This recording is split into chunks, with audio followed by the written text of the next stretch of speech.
You're listening to End Zone Scoop, the show where three women discuss the beautiful game of American football. So join me, Bhandari from NFLGirlUK, and my co-host Dayna O'Gorman from Our Turf Football, and Shona Duthie from 99 Yards. Enjoy the show!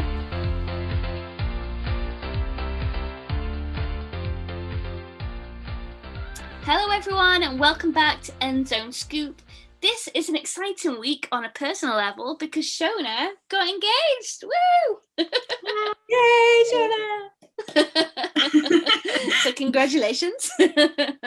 Thank you. I still am in this real bubble that it happened, because I swear Andy was he was keeping his cards close to his chest, put it that way, because I had zero idea. I kept asking him, "Are you effing kidding?" about 5 times. And he's like, "No, and please quit asking me that." He's like, "No," and he's like, "Will you marry me?" And I'm like, "Oh yeah, of course." That is exciting. You know, he has to be on board with a football themed wedding though, right? He knows that, right? Well, I think I might have to get him that shirt. No, I might have to get him that shirt. I married into this. Yeah, I'm telling you, it's the best shirt ever. He did. He's absolutely marrying into it. And you know what? We're also in football/soccer territory with the Euros, which brings me to our first listener question of the show. Matt Cullen asks, "Is it coming home?" Okay, so I did a joke the other day that I would turn into Liam Neeson and find out whoever, said, "Is it coming home?" I was like, "I will find you and I will kill you." And I'm not actually kidding, because that straight saying is so obnoxious if you're not an England fan. I was going to say, it's basically an England fan saying, and that's it, isn't it? Although Scotland's now changed it to "it's coming home" rather than "it's coming home." But after Monday's performance, it's definitely not coming home. It's also definitely not coming home. Yeah, I mean, it's just a bit obnoxious, I think. It's like a very old saying, because, England think that they created football and they're the best at it. And it's just, there's a lot of good nations who play football, guys. Okay, let's just appreciate everyone. It's so funny because I posted something because I watched that match and Matt posted, "Dayna, you're gonna get really sick of these, these 3 words or these 2 words or whatever in the next few days." I was like, okay, I had no idea what he was talking about. So I was like, yay. But, I have said this before, I feel like England is kind of like a second home to me. We have dear friends that live there and we've spent a lot of time there, and we'll be back there in October. But, and so we always, root for them when they're playing and that sort of thing. And they're like, "Don't just be used to disappointment." I'm like, "Are you kidding? Have you seen the U.S. men? Come on." So I got to root for somebody. We can all root for the U.S. women. How about that? We'll do that instead. Yeah, they're fantastic. Yeah, they are fantastic. Yeah. I mean, it's really weird one, because I love the England team. Like, they are so talented, and their manager is just ridiculously likable. Like Gareth Southgate. I want him to be my best friend because he's just so nice. But their fans, not all of them, I will say, are just a little bit annoying. Yeah. So, what's on the agenda to discuss today? We're going to be looking at the Patriots situation with Stephon Gilmore, the Julio Jones move to Panthers, LeVeon Bell's beef with Andy Reid, and of course the hot debate on the overuse of the term GOAT.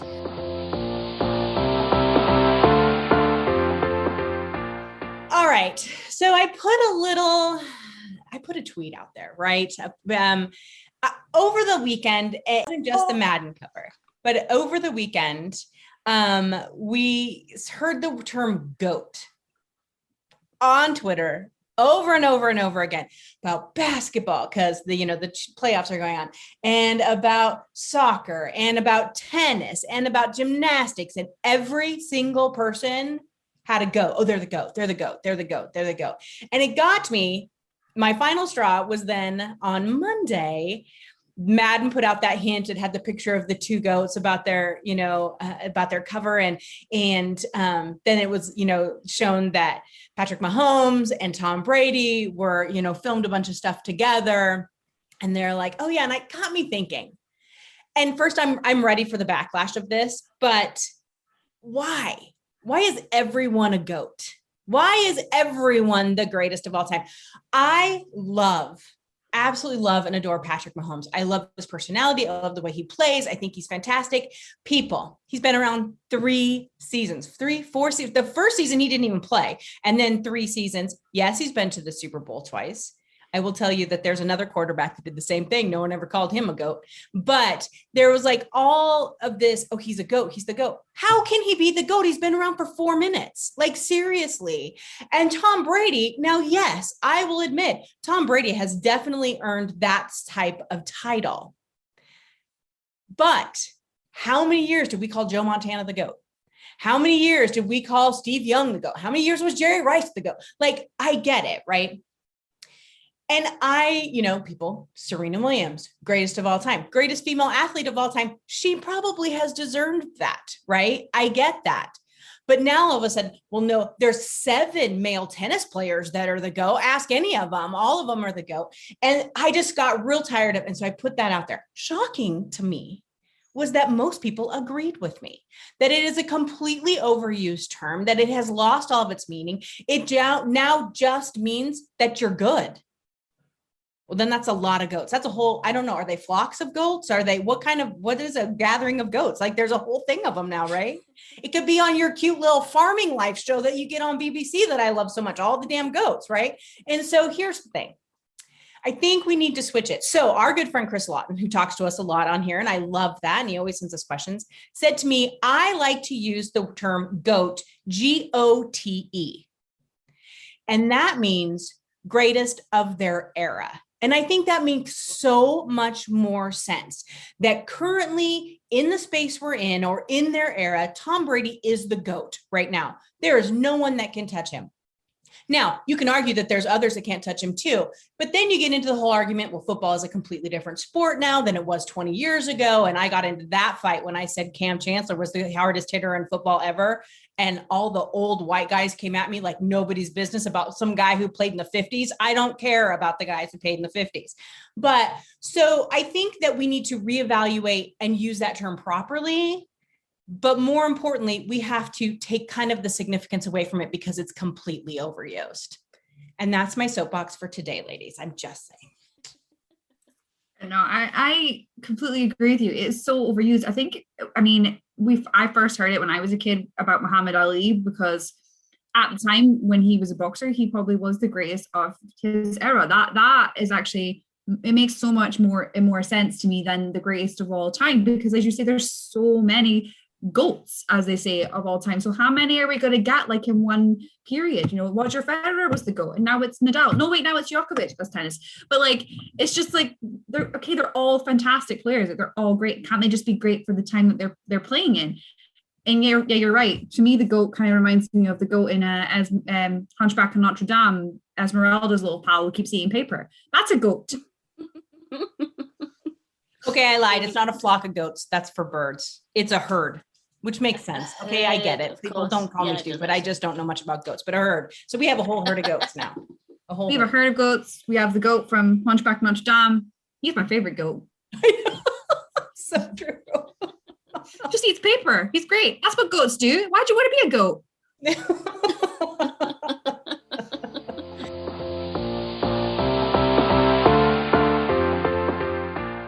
Let's talk about LeVeon Bell. So turns out he probably didn't really enjoy that season, very short season he had with the Chiefs. So he basically signed to the team in week 6, played the occasional game, didn't even get to play in the Super Bowl. And over the weekend, he wrote a comment on Instagram. So this was a post that someone else had done about spending $700 in McDonald's.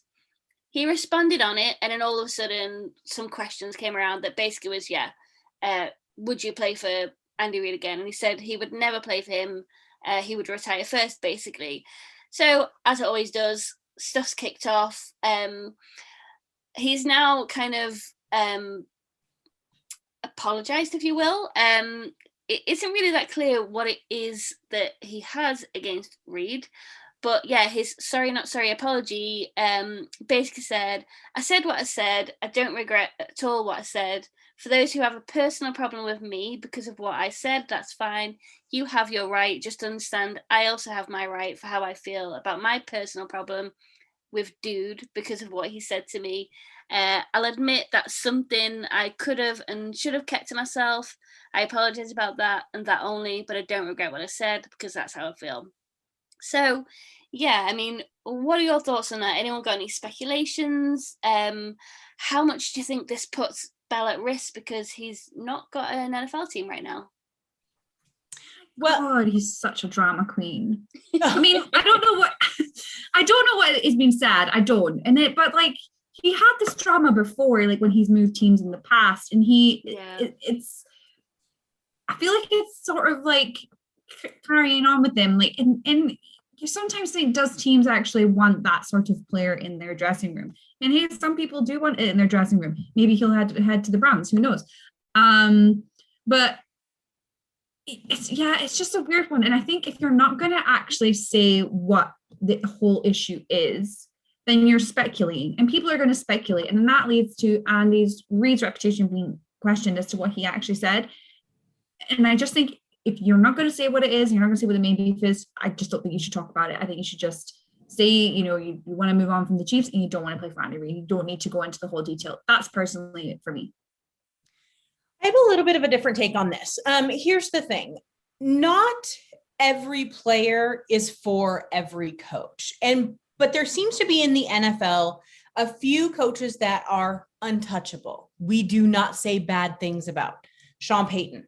People don't say, doesn't mean that they don't think that, he's done something wrong or he's not the greatest coach or whatever, but you don't speak ill of Sean Payton. You don't speak ill of Bill Belichick. He's kind of grumpy and this, that, and the other, and you don't like the Patriot way, but you're not going to hear people kind of clap back about Bill Belichick. Andy Reid is in that. He is supposedly so well respected, which he is, and I get it. And he's so nice and he's so great. He's this, that, and the other, but he's still an NFL coach.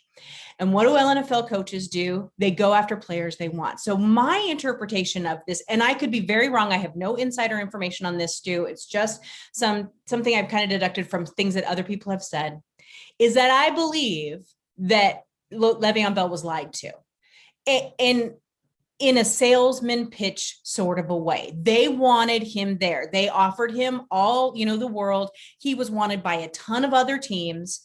And I have a feeling that what happened was he was told he was being brought in to either be the main back or have a very large role in that offense because they needed to take some of the pressure off of Patrick Mahomes, which we have all said, we've said it on this show, they've got to figure out a way to make Patrick Mahomes not run so much and not throw so much because, you're going to wear your quarterback out. So I think that that's probably what happened. He was told that, and I don't know for sure, this is just my interpretation, that he was told his role would be very different than what it was. And then he got in there and realized he was just another person on the field. He was not going to be, the focus or the star or whatever. Some players can handle that. LeVeon Bell cannot handle that. We've seen that with his history, right? And yes, he was with the Steelers and played amazingly well there, but then had issues with Tomlin, who is my only untouchable coach. By the way, don't ever speak ill of Mike Tomlin in front of me. But I know I love him too so much. So he had that problem and he left. And he went to the Jets and no one can blame him for that one, right? So we all know what happens in New York. And so then he was going to get to go out there and pick anywhere. He picked the Chiefs. They were Super Bowl contenders. They had all of this stuff, but he did not get what he was sold in order to come there. So there are certain players that are just temperamental and they want what they want. And they realize that every NFL team, wants a player like them. And by that, I mean his talent level, not necessarily his drama. But I do think he'll end up on another team. There'll be another coach that think they can fix him. They think they can give him what he wants. They think they can handle his personality. There's only a handful of coaches out there that can handle deep as well. And I bet he ends up somewhere on one of those teams. Will he be the premier back he once was? I don't know. I just think that he's aged and I'm not sure that he can still pull that off. But he will probably end up, I'm assuming, on a team with maybe a rookie quarterback or someone where they know that they need to take some of that pressure off their either new QB or old QB, one or the other.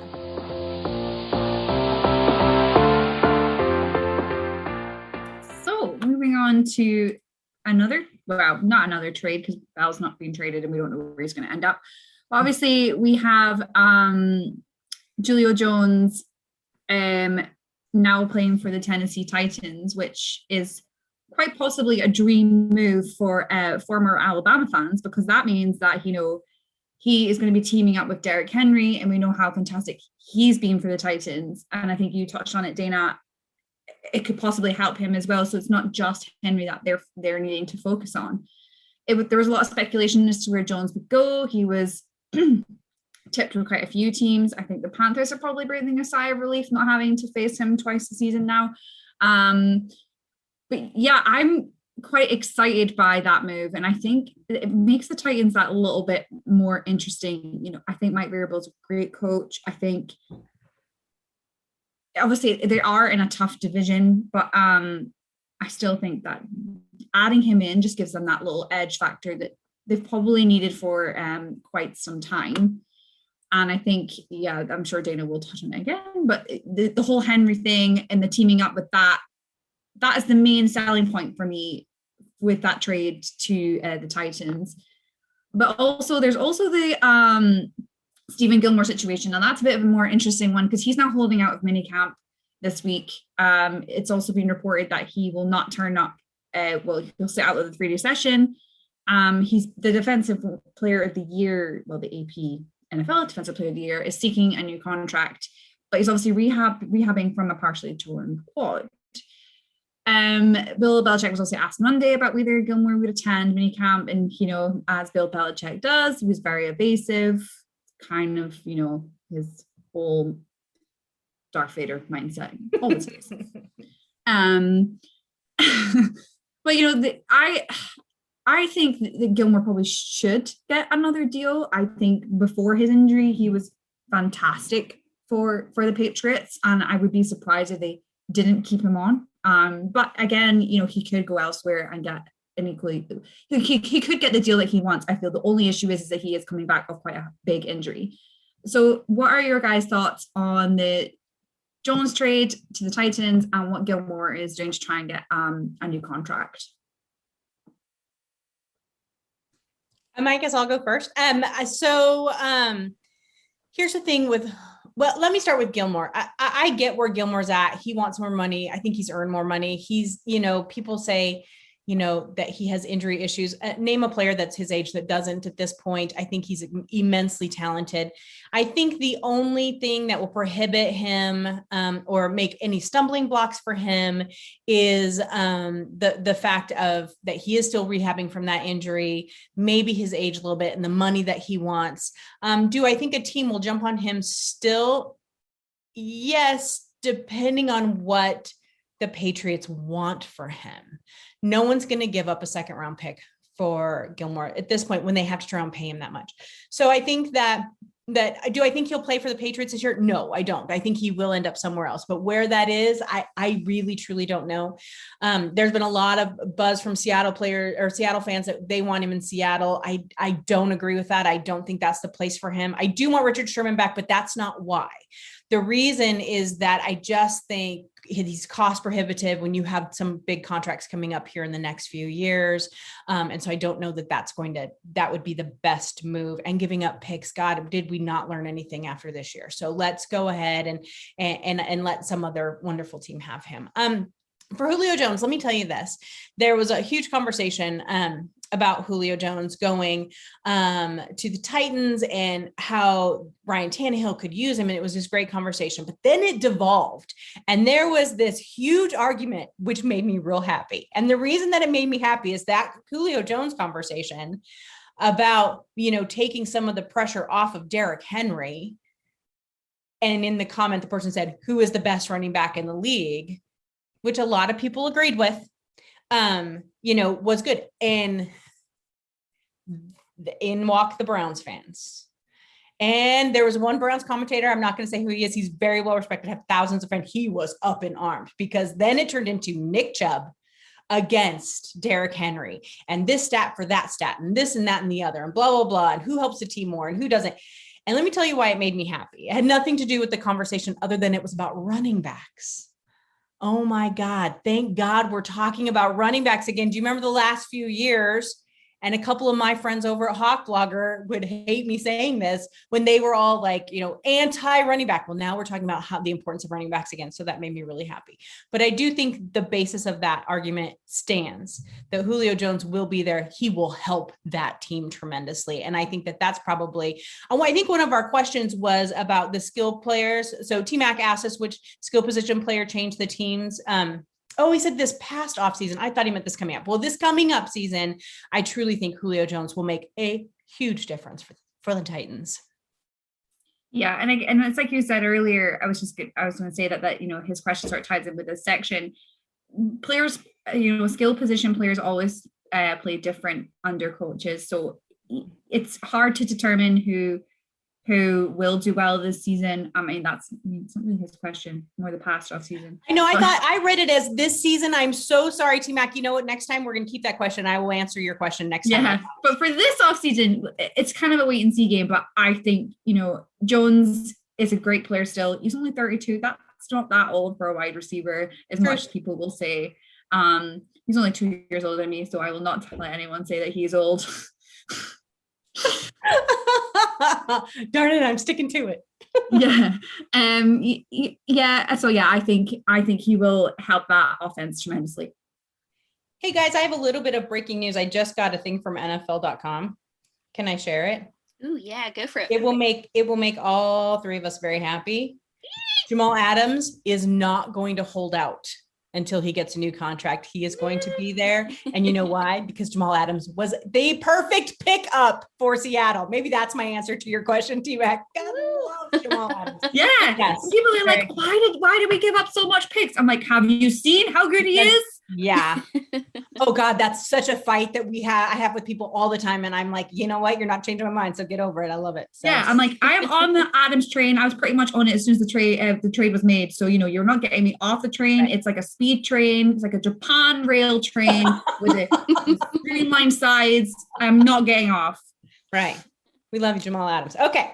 Moving on. Sorry. So Shona, in answer to your question, I kind of feel like I can't answer it because I'm just still slightly heartbroken by the fact I got caught out by that really bad fake tweet about Jones joining Seahawks. So yeah, I just can't. I'm too hurt. Well, it's okay. I've done it before as well. There's a fake Bob Condora Twitter site, and I love Bob. I've met him a couple of times, and I chat with him regularly. And I'm always like double checking now when he tweets as well, because I know that the other one's got two ends. I'm like, is that actually Bob? I always throw those out there to anyone on Twitter. If I find a fake account, I put them on blast so everyone can mute them because they drive me crazy. Yeah, I need to do that next time.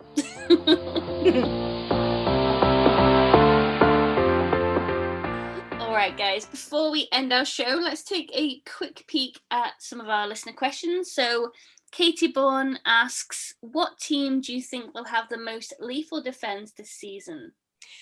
So I did a little bit of research on this because, I love defense so much. And in my head, I thought I knew the answers. I was like, oh, it's going to be the Rams. It's going to be the Ravens. Our stalwart defenses every single year over and over and over again. The Buccaneers defense absolutely derailed the Chiefs in the Super Bowl. They are up there.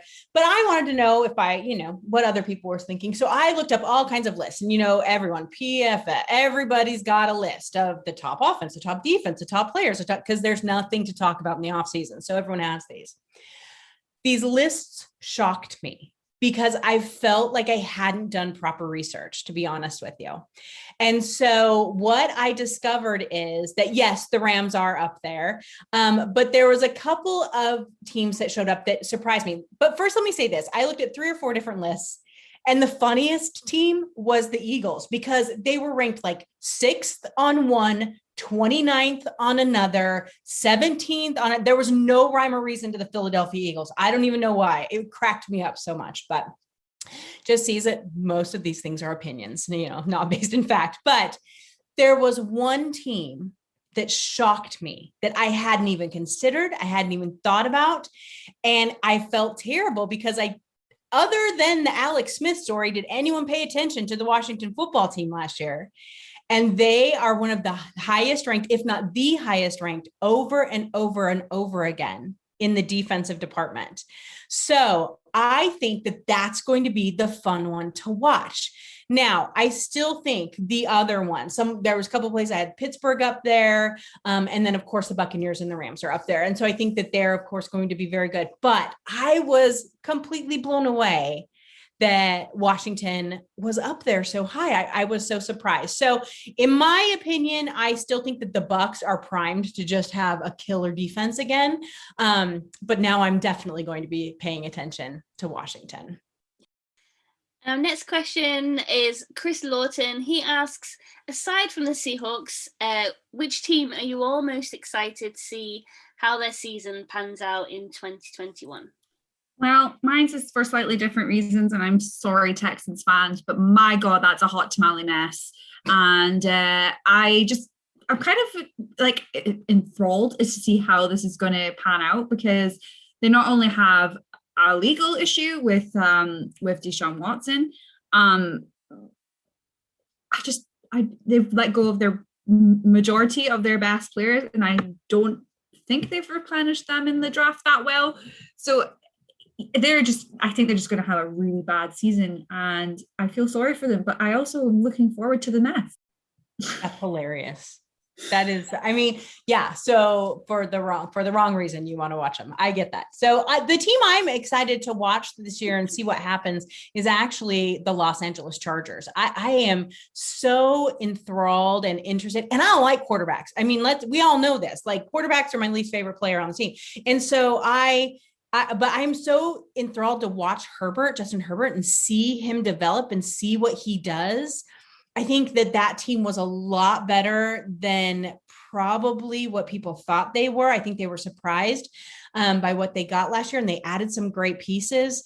I think they can stand up to the Chiefs juggernaut. I'm not sure, but I think that they could give them a run for the money. I think we're going to see a huge jump from Herbert this year. And so I'm really excited to see how that season pans out.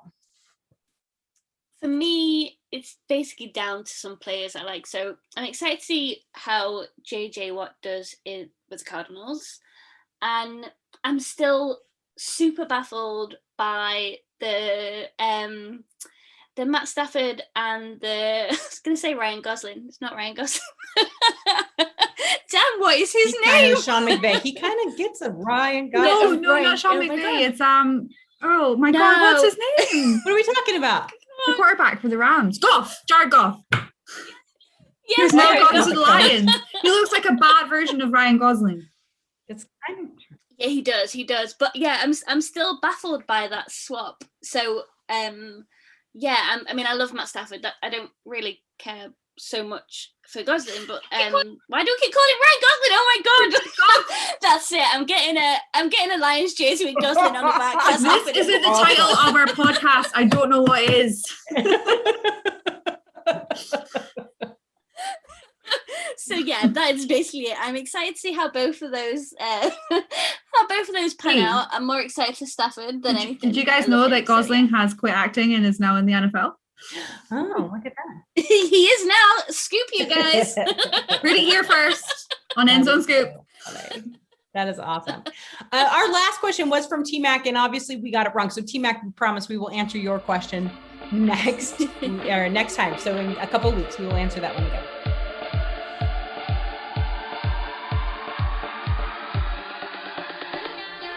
Well, that's all for this week's episode of End Zone Scoop. Thank you so much for tuning in. If you've got a listener question you'd like to ask us, message us through social media at End Zone Scoop. You'll find us on Twitter, Facebook, and Instagram. Until next time, thanks for listening.